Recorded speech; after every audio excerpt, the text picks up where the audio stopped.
बाप्पा, मला तुझी फार आठवण येते रे. तू कधी येणार आमच्या घरी?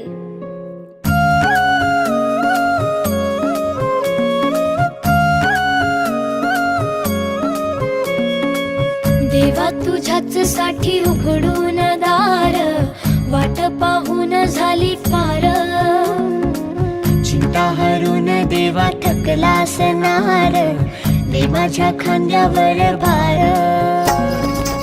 थोडा इथं टेकून जा, घास खाऊन माझ्या हातातला.